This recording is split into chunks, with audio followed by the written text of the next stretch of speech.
Lecture number क्या? 85।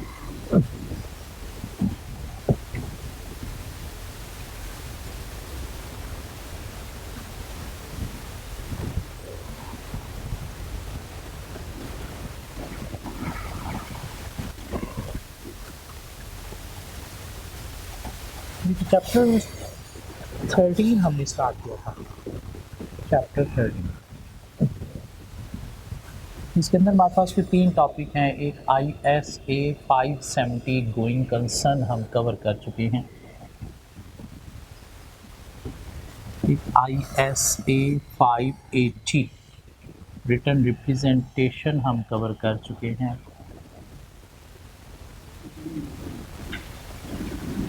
और एक ISA 560 सब्सिक्वेंट इवेंट रह गया है। मेरी केवल ओके सर। सो के 3 एरियाज हमारे पास इस चैप्टर में, ISA 570, 580 और 560। तो पीछे ISA 560 रह गया, इसे कवर करके चैप्टर को टॉपिक वाइज ख़त्म कर देंगे, लेकिन उसके बाद प्रैक्टिस हमारे पास रह जाएगी। और ऑडिट पास करने के लिए सिर्फ टॉपिक कवर करना ज़रूरी नहीं है, पास पेपर की प्रैक्टिस नहीं, रिटर्न प्रैक्टिस होना ज़रूरी है। रिटर्न प्रैक्टिस होना ज़रूरी है, वरना ऑडिट का पेपर रुलाएगा आपको, रुलाएगा आपको। क्यों? ये इतना बोरिंग काम है थ्योरी पढ़ना, बार बार ये काम करने का दिल नहीं करता। अभी जितना आप टाइम लगा रहे हो ये ऑडिट पे, नेक्स्ट अटैम्प्ट में अगर खुदा ना खासा फेल हो गया तो इतना टाइम नहीं लग पाएगा। क्यों? इतना बोरिंग काम दोबारा नहीं हो पाएगा। इसलिए रिटर्न प्रैक्टिस बहुत ज़रूरी है, स्पेशली आने वाले कमिंग टाइम में, बिफोर एग्ज़ाम जो आपके पास टाइम है। सो ISA 560 की बात करते हैं। ISA 560 में जाने से पहले हम एक छोटा सा स्टैंडर्ड IAS 10 कवर कर लें। नाम क्या है इसका? नाम क्या है? अब तक तो R2 में पढ़ लिया होगा। Events after reporting date means अभी तक R2 में नहीं पढ़ा ये। Events after reporting date IAS 10 क्या कहता है कि कंपनी की मैनेजमेंट को फाइनेंशियल स्टेटमेंट्स बनानी है, तो फाइनेंशियल स्टेटमेंट्स बनाते वक्त स्टैंडर्ड को फॉलो करना है। क्या करना है? तो IAS 10 कहता है कि आपको क्या देखना है, balance sheet date mean year end से लेकर date directors approve financial statements for issue, directors approve financial statement for issue. इन दोनों डेट्स के बीच में आपको देखना है, अगर कोई इवेंट्स अराइज हो रहे हैं तो उनके अंदर से आइडेंटिफाई करने हैं क्या, adjusting events and non adjusting events. Adjusting events क्या है? जिनकी कंडीशन बैलेंस शीट डेट पे एग्जिस्ट करती है, तो उनको आपने फाइनेंशियल स्टेटमेंट्स के अंदर एडजस्ट करना है। एडजस्ट करने का मतलब क्या है कि उससे रिलेटेड कोई आपने फिगर कम ज़्यादा करनी है, मीन कोई फिगर चेंज करनी है, मीन कोई अकाउंटिंग करनी है। ये क्या है? एडजस्टिंग।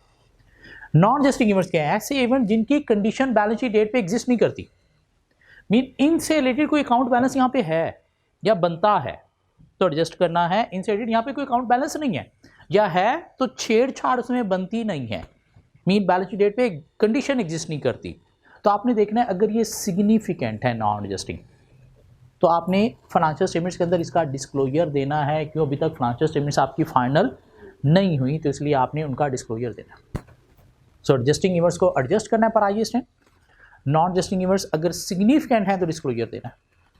और एडजस्टिंग नॉन एडजस्टिंग इवेंट्स सिर्फ इसी टाइम के बीच में देखे जाते हैं, ईयर एंड से लेकर date director approve financial statements for issue. इसके बाद वाले इवेंट्स ना तो एडजस्टिंग होते हैं ना ही नॉन एडजस्टिंग होते हैं, वो नेक्स्ट ईयर की फाइनेंशियल स्टेटमेंट्स की इवेंट है, वहां पे आएंगे। बात समझ आती है? एडजस्टिंग नॉन एडजस्टिंग कहां पे देखने हैं? बैलेंस शीट डेट से लेकर date director approve financial statements for issue के अंदर। ये तो है अकाउंटिंग किसकी रिस्पॉन्सिबिलिटी है? मैनेजमेंट की। पर IAS 10 तो उन्होंने subsequent event mean post balance sheet events में से एडजस्टिंग नॉन एडजस्टिंग की अकाउंटिंग करनी है। अब हम बात करने जा रहे हैं एक स्टैंडर्ड ISA 560 जिसका नाम है सब्सिक्वेंट इवेंट। किसको फॉलो करने हैं ऑडिटिंग स्टैंडर्ड्स? ऑडिटर को। तो पोस्ट बैलेंस शीट इवेंट से रिलेटेड ऑडिटर की भी कुछ रिस्पॉन्सिबिलिटी है पर ISA 560, और एक नहीं कोई 2-3 डिफरेंट डेट से रिलेटेड ऑडिटर की रिस्पॉन्सिबिलिटीज़ हैं। एक ऑडिटर की रिस्पॉन्सिबिलिटी है एक पीरियड जिसे नाम दिया जाता है balance sheet date mean year end से लेकर ऑडिट रिपोर्ट साइन होने तक का पीरियड, जिसे हम नाम देंगे पीरियड 1। एक पीरियड है ऑडिट रिपोर्ट साइन होने से लेकर financial statements mean audit report issue होने तक का पीरियड। कहाँ पे इशू होती हैं ऑडिट रिपोर्ट या फाइनेंशियल स्टेटमेंट्स? AGM पे, मीन ऑडिट रिपोर्ट साइन होने से लेकर AGM तक का पीरियड, जिसे हम नाम देंगे पीरियड 2। और एक पीरियड है audit report financial statements issue होने के बाद का पीरियड। कहाँ तक? पता नहीं कहाँ तक, लेकिन उसके बाद का पीरियड जिसे हम नाम देंगे पीरियड 3। सो ऑडिटर की पोस्ट बैलेंस शीट कोई 3 डिफरेंट पीरियड से रिलेटेड रिस्पॉन्सिबिलिटीज़ हैं। क्या वो रिस्पॉन्सिबिलिटीज़ हैं वो हम देखने जा रहे हैं। पहले पीरियड की बात करें तो ईयर एंड से लेकर ऑडिट रिपोर्ट साइन होने तक का पीरियड ऑडिटर यहाँ पे एक्टिव होता है या पैसिव होता है? एक्टिव। इसी को ही हम अपना फाइनल ऑडिट का पीरियड भी कह सकते हैं। क्या कहला? Audit work perform before the year and has finish is called interim audit. तो ईयर एंड के बाद क्या है? Final audit. ऑडिटर एक्टिव होता है। एक्टिव होता है मीन कुछ एक्टिव ऑडिट प्रोसीजर परफॉर्म कर रहा है। अगर प्रोसीजर्स आपको कुछ 4-5 लिस्ट डाउन करने के लिए कह दिए जाए तो आप कह सकते हो कि सेल रिटर्न परचेज रिटर्न के थ्रू देख रहा है कि करेक्ट पीरियड में एडजस्टमेंट हो रही है नहीं हो रही, कट ऑफ टेस्टिंग परफॉर्म कर रहा है, कैश रिसीट्स के थ्रू रिसीवेबल्स को वेरीफाई कर रहा है, कैश पेमेंट्स के थ्रू पेबल्स को वेरीफाई कर रहा है, post balance sheet adjusting not adjusting events को देख रहा है, written representation from management obtain कर रहा है। क्या कहला? तो यहाँ पे हम कुछ 4-5 बातें कर सकते हैं ऑडिटर क्या कर रहा है एक्टिव प्रोसीजर में, क्यों एक्टिव होता है। इनफैक्ट बैलेंस शीट आइटम का ऑडिट होता ही इस पीरियड में है, क्यों? बैलेंस शीट बनेगी तो उसके बाद हम चीज़ों को वेरीफाई करेंगे। डेटर्स की कंफर्मेशन कर रहा है यहाँ पे, क्या कर रहा है? डेटर्स की कंफर्मेशन कर रहा है, एसेट्स लायबिलिटीज़ को चेक कर रहा है। अब इस पीरियड में अगर ऑडिटर के नॉलेज में आती है कोई miss statement in financial statement, तो ऑडिटर का कोर्स ऑफ एक्शन क्या होना चाहिए? अगर ऑडिटर के नॉलेज में आई कोई miss statement in this period के फाइनेंशियल स्टेटमेंट्स के अंदर एक मिस स्टेटमेंट है जो ऑडिटर को प्रोसीजर्स के थ्रू डिटेक्ट हुई, तो ऑडिटर का कोर्स ऑफ एक्शन क्या होना चाहिए? डिस्कस करना चाहिए मैनेजमेंट से। क्या कहला है? To amend the financial statements, to correct the financial statements, ताकि सही फाइनेंशियल स्टेटमेंट्स बना के इशू की जाए। क्या कहला है? और अगर मैनेजमेंट फाइनेंशियल स्टेटमेंट्स को अमेंड नहीं करती, चेंज नहीं करती, तो डिसएग्रीमेंट मैनेजमेंट हो गया। डिसएग्रीमेंट मैनेजमेंट हो गया, दूसरे दिन हम ओपिनियन क्या कर देंगे? क्वालिफाई कर देंगे। तो क्या है? Period 1 from year end date to audit report sign date, active audit procedure auditor perform कर रहा है।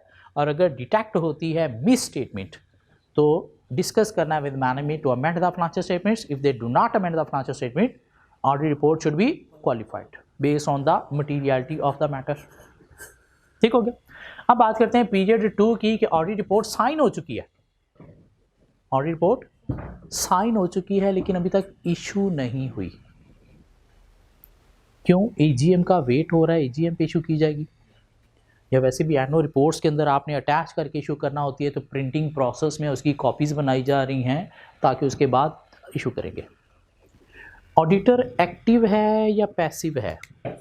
पैसिव। क्यों? ऑडिट वर्क कंप्लीट हो चुका है।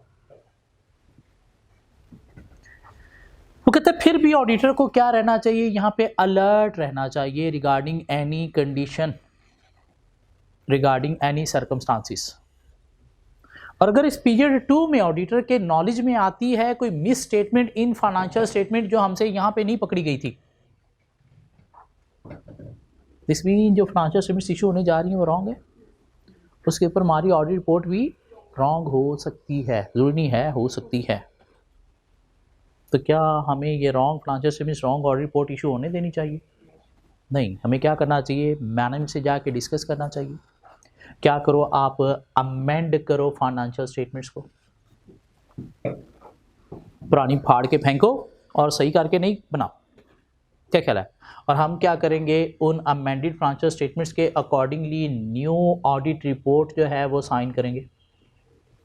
क्यों हमारी ऑडिट रिपोर्ट फाइनेंशियल स्टेटमेंट्स पे होती है, पुरानी रही तो ये नई फाइनेंशियल स्टेटमेंट्स तो अप्रूव होंगी, डेट आगे चली जाएगी। क्या ख्याल है, क्या ख्याल है? तो मैनेजमेंट से रिक्वेस्ट करेंगे कि आप फाइनेंशियल स्टेटमेंट्स को अमेंड करें और हम उसके accordingly new audit report sign करेंगे after approval of amended financial statement.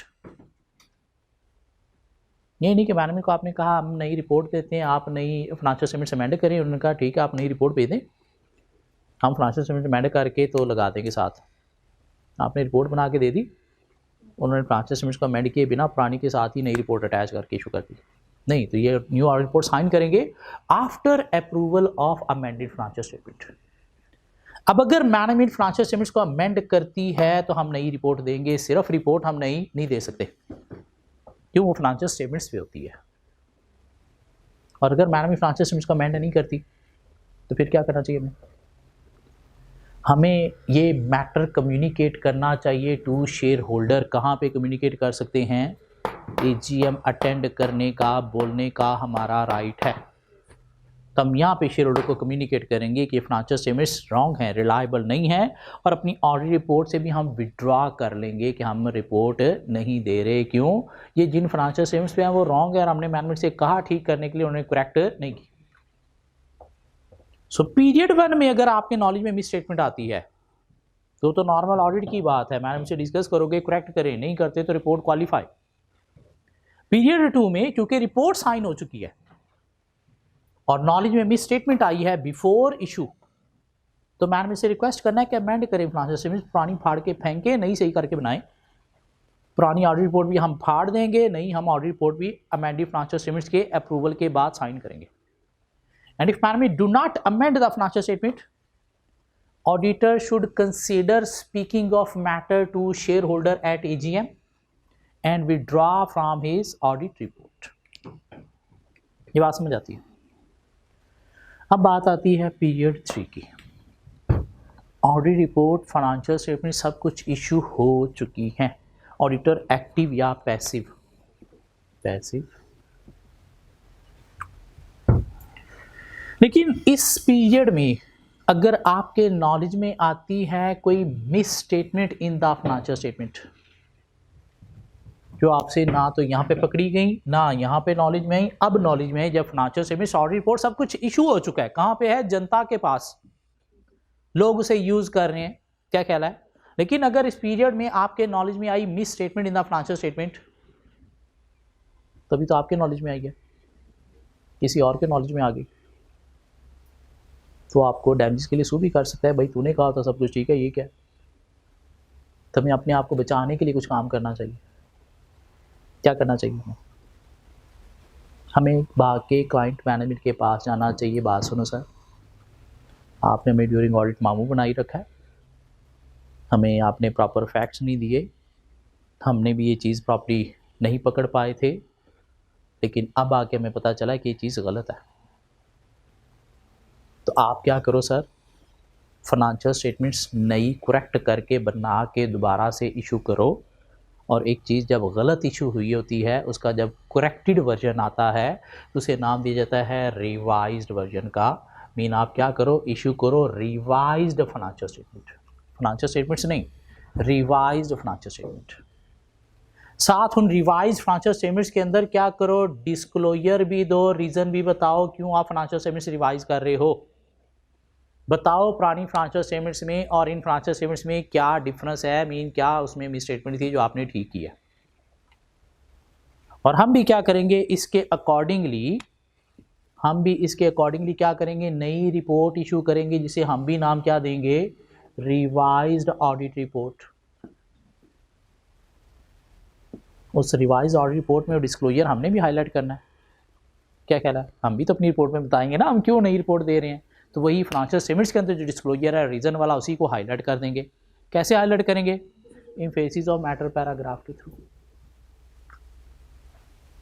क्या कहला? अब अगर मैनेजमेंट फाइनेंशियल स्टेटमेंट्स को रिवाइज करती है डिस्क्लोजर दे के, तो हम revised audit report with emphasis of matter issue करेंगे। और अगर फाइनेंशियल स्टेटमेंट्स को मैनेजमेंट रिवाइज नहीं करती, अगर मैनेजमेंट फाइनेंशियल स्टेटमेंट्स को रिवाइज नहीं करती तो नई रिपोर्ट तो सिर्फ हम नहीं दे सकते। तो उस समय में क्या करना पड़ेगा, शेयर होल्डर को किस तरह से कम्युनिकेट करना पड़ेगा, क्या कहना है? या हमें क्या करना पड़ेगा, लीगल एडवाइस लेना पड़ेगी।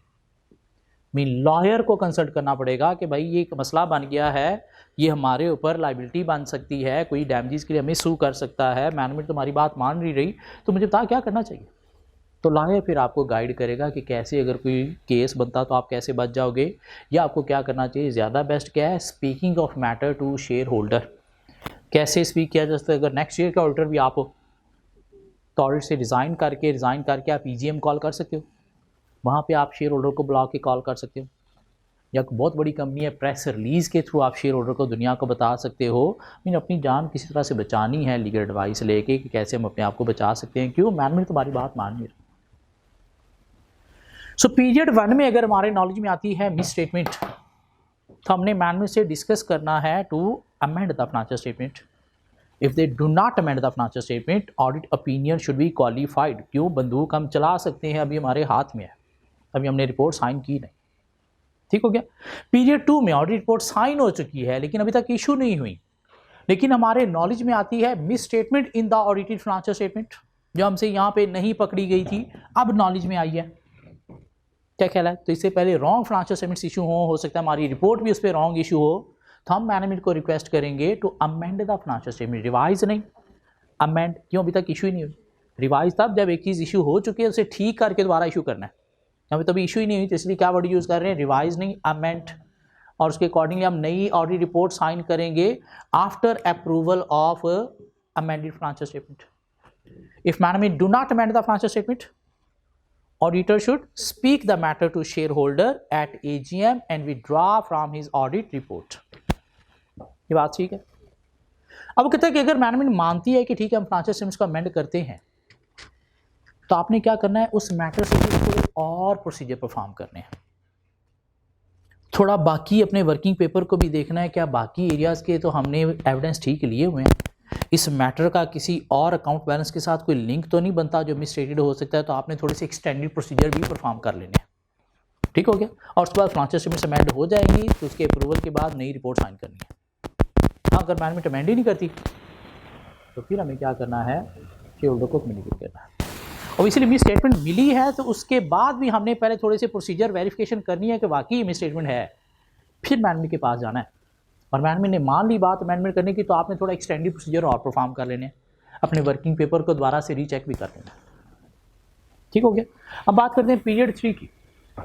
Audit report financial statements issue हो चुकी हैं, लेकिन अगर हमारे नॉलेज में आती है miss statement in the reported financial statement, audited financial statements, तभी हमारे नॉलेज में आएगी, किसी और के नॉलेज में तो हम डैमेजेस के लिए सू कर सकता है। तो अपने आप को बचाने के लिए हम क्या करेंगे, मैनेजमेंट को रिक्वेस्ट करेंगे to issue revise financial statement, corrected financial statements, जिनका नाम क्या होगा, फाइनेंशियल स्टेटमेंट्स नहीं, revise financial statements with the disclosure explaining reason for the revision. और अगर मैनेजमेंट मानती है ठीक है, तो हम क्या करेंगे, थोड़े एक्सटेंडेड प्रोसीजर और परफॉर्म करेंगे, थोड़े अपने बाकी वर्किंग पेपर भी देख लेंगे, कोई और इशू तो नहीं कहीं, अपनी तसल्ली के लिए। क्या कहला है, और क्या करेंगे, नई ऑडिट रिपोर्ट साइन करेंगे, revise audit report, by including emphasis of matter paragraph to highlight a disclosure of a reason for revision. And if management do not revise the financial statement, auditor should take legal advice and consider speaking of matter to shareholder। जहाँ तक बातें clear होती, चलिए अब हम एक थोड़ी सी high level की बात करने जा रहे हैं। वो कहते हैं कि अगर पीरियड 3 में ये जो मिस स्टेटमेंट थी, ये आपके नॉलेज में बहुत लेट आई, इतनी लेट आई कि अब टाइम नहीं है कि आप रिवाइज फाइनेंशियल स्टेटमेंट्स बनवा के इशू करवा सको। क्यों, जितनी देर में ये बननी है उतनी देर में नेक्स्ट ईयर की फाइनेंशियल स्टेटमेंट्स जो है वो बन जाएंगी, नहीं नेक्स्ट ईयर की फाइनेंशियल स्टेटमेंट बनने के करीब है, इतना लेट आपके नॉलेज में आया। तो फिर हम मैनेजमेंट को क्या कहेंगे कि आप रिवाइज फाइनेंशियल स्टेटमेंट्स इशू नहीं करो, इस मैटर को, इस मिस स्टेटमेंट को कमिंग ईयर फाइनेंशियल स्टेटमेंट्स में एडजस्ट कर देना as a prior year adjustment, as a prior year adjustment. Mean वहाँ पे जो यहाँ के क्लोजिंग बैलेंस, मीन वहाँ के ओपनिंग बैलेंस बन रहे होंगे, उन्हें रीस्टेट कर देना और साथ एक डिस्क्लोजर दे देना कि ये पिछले साल की एक मिस स्टेटमेंट थी, जो करंट ईयर के ओपनिंग बैलेंसेस में जाके ठीक की गई है, तो इस वजह से फिगर इतनी अफेक्ट हुई है। लेकिन अगर वो ओपनिंग बैलेंस कोई मेजर अमाउंट से, सिग्निफिकेंट अमाउंट से अफेक्ट हुए, तो शेयर होल्डर तो खप डाल देगा कि आप लोगों ने हमें मामू बनाया, ये आप लोगों ने जानबूझ के पिछले साल में इस तरह से हरकत की थी ताकि रिजल्ट अच्छे शो किए जाएँ, अब आप आके कह रहे हैं कि हमसे गलती होगी थी इसलिए हम ठीक कर रहे हैं, तो फिर शेयर होल्डर की खप को आप बर्दाश्त नहीं कर सकोगे। इसलिए मैनेजमेंट को क्या कहेंगे कि ठीक है, आप अभी डिसीजन ले लो कि इसको हम प्रायर एडजस्टमेंट एडजस्ट करेंगे कमी फाइनेंशियल स्टेटमेंट्स में, लेकिन अभी आप क्या कर दो, इशू कर दो क्या, प्रॉफिट वार्निंग। क्या इशू कर दो? Profit warning. प्रॉफिट वार्निंग का मतलब क्या है? इन्फॉर्म कर दो शेयर होल्डर को about this adjustment in coming financial statement. Mean उनको अभी से बता दो भाई ये पिछले साल का मैटर एक कमिंग फाइनेंशियल स्टेटमेंट्स में जाके एडजस्ट होना है, जिसकी वजह से ये रिजल्ट्स इतने इफेक्ट होंगे, ताकि अगर उन्होंने डिसीजन लेने हैं तभी ले लें, तब कल को खप ना डालें। क्यों? तब कल को उन्हें अगर बहुत बड़ा सरप्राइज़ मिला कि करंट ईयर के रिजल्ट पिछले साल की स्टेटमेंट की वजह से इफेक्ट हो गए हैं, क्या कहला है, तो फिर उन्हें कंट्रोल करना मुश्किल हो जाएगा। कब ये हमने हरकत करनी है? जब रिवाइज फाइनेंशियल स्टेटमेंट्स बनाने का टाइम नहीं है, mean coming period financial statements are imminent, mean करीब है। तो फिर हम मैनेजमेंट को क्या रिक्वेस्ट करेंगे? To adjust this misstatement in coming year financial statements as prior adjustment and issue profit warning, mean informing the shareholder about effect of this correction on the coming financial statement। क्या कहला, ये बात समझ आती है? सो ISA 560 के accordingly एक auditor की 3 डिफरेंट रिस्पॉन्सिबिलिटीज हैं। Period starting from year end to audit report sign, active audit procedure. क्या एक्टिव ऑडिट प्रोसीजर 4-5 एग्जाम्पल दी जा सकती हैं? Checking cut-off testing, ensuring purchase return, sale return are adjusted in their correct period, ensuring checking receivable against cash receipt, checking payable against cash payments, obtaining return presentation from management, assessing company ability to continue as a going concern. And if auditor have detected any misstatement in this period, auditor should discuss with management regarding amendment in the financial statement. If management amend the financial statements, issue unqualified opinion. If management do not amend the financial statements, then qualified opinion due to misstatement. Period 2, responsibility of auditor from audit report sign to financial statements audit report issue period. Auditor is passive. Auditor is not performing any active audit procedure, but if have come to knowledge any misstatement in the audited financial statements, then auditor should discuss with management regarding amendment in financial statement, क्या कहला, and perform some additional procedures. If management amend the financial statement, auditor should sign new audit report after approval of amended financial statements. If management do not amend the financial statements, auditor should consider speaking of matter to shareholder at AGM and withdraw from his audit report. Period 3, financial statements audit report have been issued. Auditor is active or passive? Passive. And if it come to auditor's knowledge that there is misstatement in the audited financial statement which have not detected before, then auditor should request management to issue revised financial statements with the disclosure explaining the reason for, and auditor perform some additional audit procedure till approval of revised financial statements. And auditor should issue a revised audit report including emphasis on matter paragraph to highlight disclosure explaining reason for the revision. And if management do not revise the financial statement, auditor should take legal advice and speaking of matter to shareholder।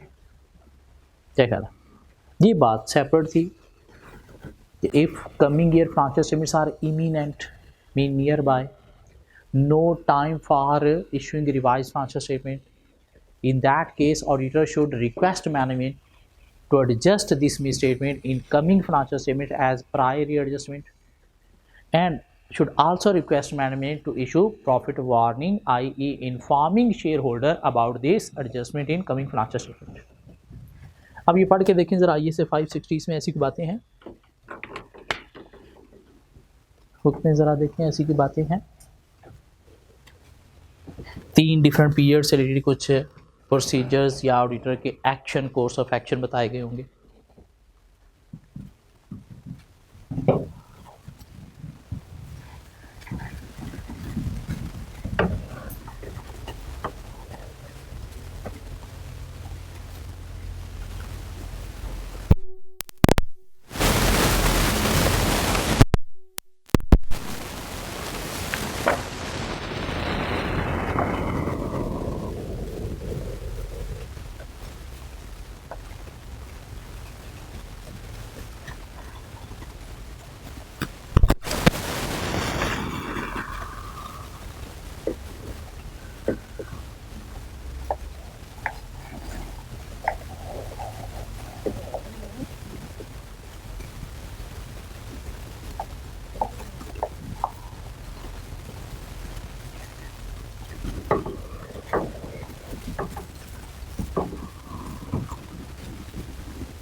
बस बाकी बात में पढ़ लेना, आए question cover करते हैं।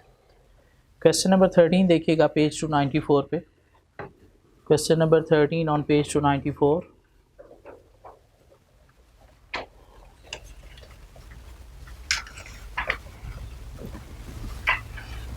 Question number 13 on page 294. Required for 15 good marks for each of the 3 events above. ऊपर कोई 3 हेड आपको नज़र आ रहे हैं, receivable, lawsuit and warehouse.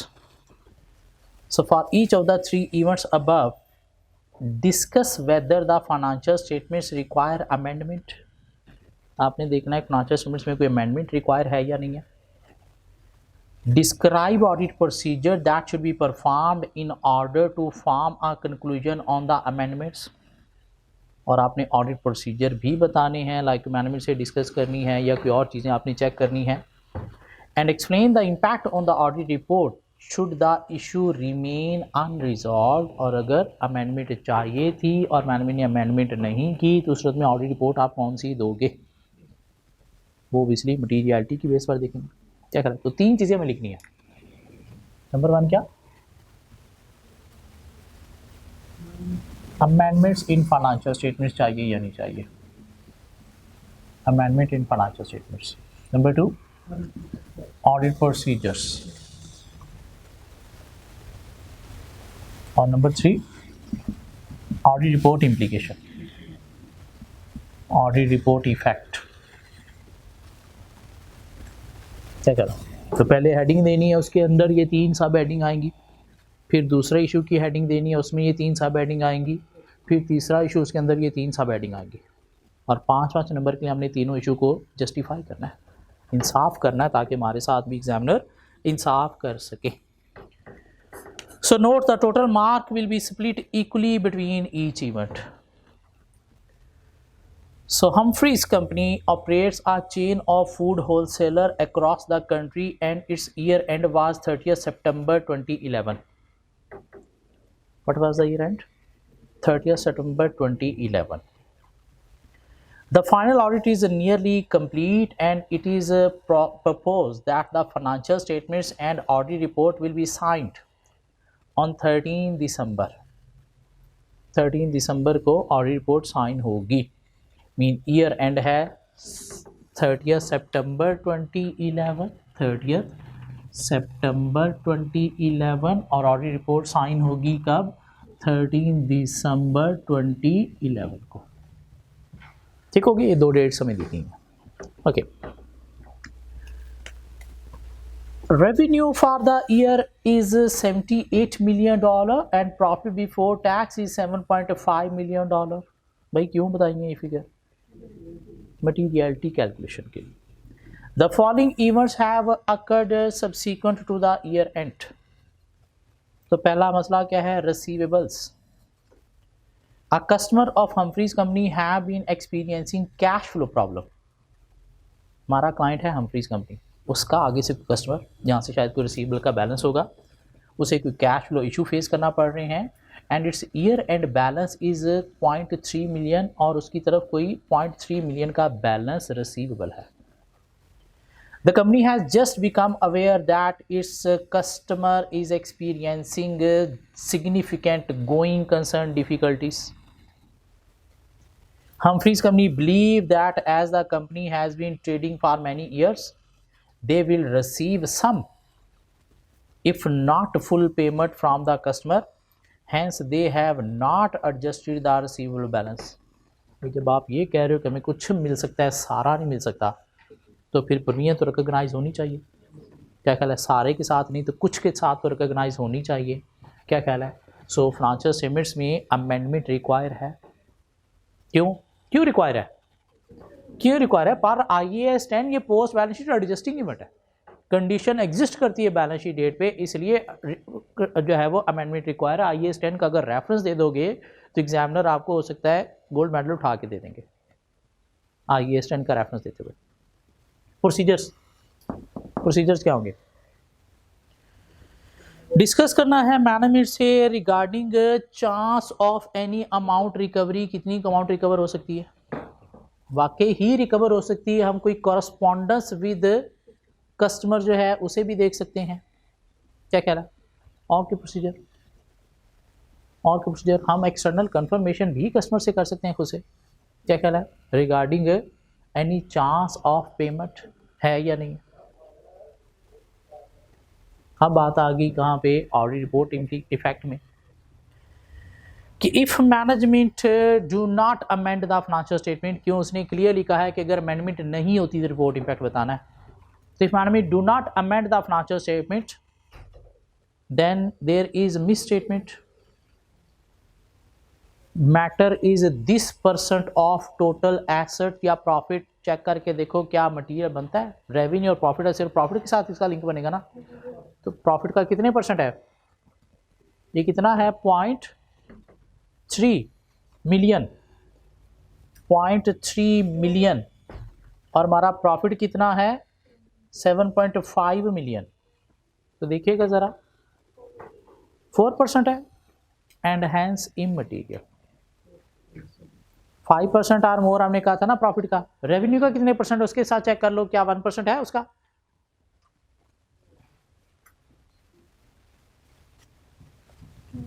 नहीं, and hence immaterial. So audit report should be unqualified but this misstatement should be aggregated with other immaterial misstatement। क्या कहना? नहीं बात होगी, क्लियर होती बात। अमेंडमेंट नहीं है फिर भी उसके बावजूद ये ओपिनियन हमारी अनक्वालिफाइड ही है, क्यों? मैटर मटीरियल नहीं निकल। दूसरा इशू लॉ सूट। क्या मतलब होता है लॉ सूट का? कोई case, litigation. A key supplier of Humphreys company is suing them for breach of contract। Supplier के साथ कोई कॉन्ट्रैक्ट की ब्रीच होगी, उसने सू कर दिया। The lawsuit was filed prior to the year end, year end से पहले का केस हुआ हुआ है, and the sum claimed by them is $1 million. This has been disclosed as contingent liability in notes to the financial statement. However, correspondence has just arrived from the supplier indicating that they are willing to settle the case for a payment by Humphrey's company of $0.6 million. It is likely that the company will agree to this. तो क्या contingent liability ठीक है, या अगर settlement का chance बन गया 0.6 million में, तो फिर तो शायद प्रीवियन ईयर एंड पे रिकॉग्नाइज होनी चाहिए थी। ईयर एंड के बाद वो आपने अगर लाइबिलिटी सेटल करनी है तो क्या कहला। तो पर IAS 37 it is meeting condition of provision rather than contingent liability and requiring amendment in the financial statement. क्या कहला, requiring amendment in the financial statements. Procedure कहाँ से वेरीफाई करेंगे, वाकई ही प्रोबेबिलिटी है, पॉसिबिलिटी नहीं है। एक्सटर्नल लॉयर से कंसल्ट कर लेंगे regarding probability of this case settlement.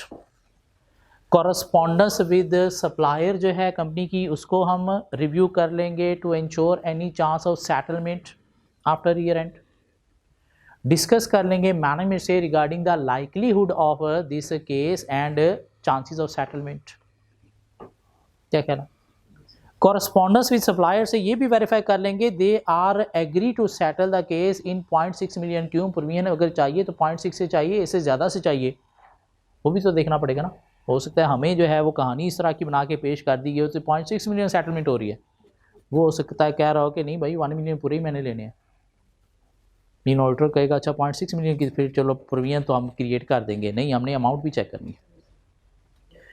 If management do not amend the financial statement then matter is material this % of profit, so audit report should be qualified with except for, and the reason for qualifying the report should be mentioned in the basis for opinion paragraph.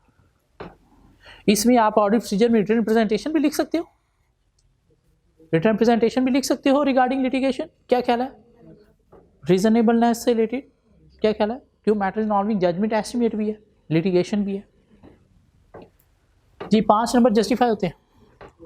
Number 3 warehouse. Humphrey company has 3 warehouses following extensive rain on 20th November। Significant rain and river water flooded the warehouse located in बास। All of the inventory was damaged and has been disposed of. The insurance company has already been contacted. No amendment or disclosure have been made in the financial statement. Subsequent to the year end ये event rise हुआ है ना, ऊपर पहले paragraph के last line में लिखा हुआ था उसने, क्या क्या है। तो अगर तो इन्वेंट्री जो है वो आफ्टर ईयर एंड प्रोड्यूस जो है वो डिस्ट्रॉय हुई है, तो उस सूरत में ये post balance sheet non adjusting event है। क्या कहना, and if it is significant should be disclosed in the financial statement, should be disclosed in the financial statement।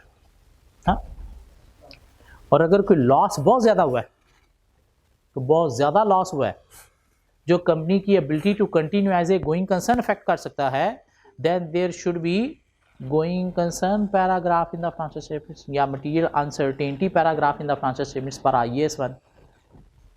क्या कह रहा, पर IAS 1। अब आगे ऑडिट प्रोसीजर में क्या करेंगे, हम डिस्कस करेंगे मैनेजमेंट से regarding the amount of loss and its impact on the company and financial statement. और इंस्पेक्शन की जा सकती है एरिया की where the loss occurred mean through flood inventory destroyed. फिर हम देख सकते हैं कितनी अमाउंट की इन्वेंट्री डिस्ट्रॉय हुई है, लेकिन हमें सिर्फ डिस्क्लोजर चाहिए। हाँ, डिस्क्लोजर में अगर कोई अमाउंट आनी है तो हम क्या कर सकते हैं, कंपेयर कर सकते हैं करंट स्टॉक शीट्स या stock record to previous stock sheets, stock record to verify the amount of loss. क्या कहना, इंश्योरेंस का भी कोई मसला चल रहा है तो हम क्या करेंगे, कॉरस्पॉन्डेंस विद इंश्योरेंस कंपनी भी रिव्यू करके देखेंगे any chance of recovery from insurance company है या नहीं है। अब आगे बात किस चीज़ की, ऑडिट रिपोर्ट की। If company management do not amend the financial statement, then depending upon the significance of the matter, we will see if it is creating a material effect, audit opinion should be qualified, otherwise unqualified opinion should be issued। क्या कहला? And if company's ability to continue going concern is also affected and management have provided appropriate disclosure, then material uncertainty relating to going concern paragraph should also be included in the audit report। क्या कह रहा? ये question please next class में आने से पहले एक दफ़ा हाथ से अटेम्प्ट करना है। चैप्टर के अंदर ऐसा और कोई चीज़ नहीं रह गई, बाकी मेनली प्रैक्टिस रह गई है जो नेक्स्ट क्लास में हम कवर करेंगे।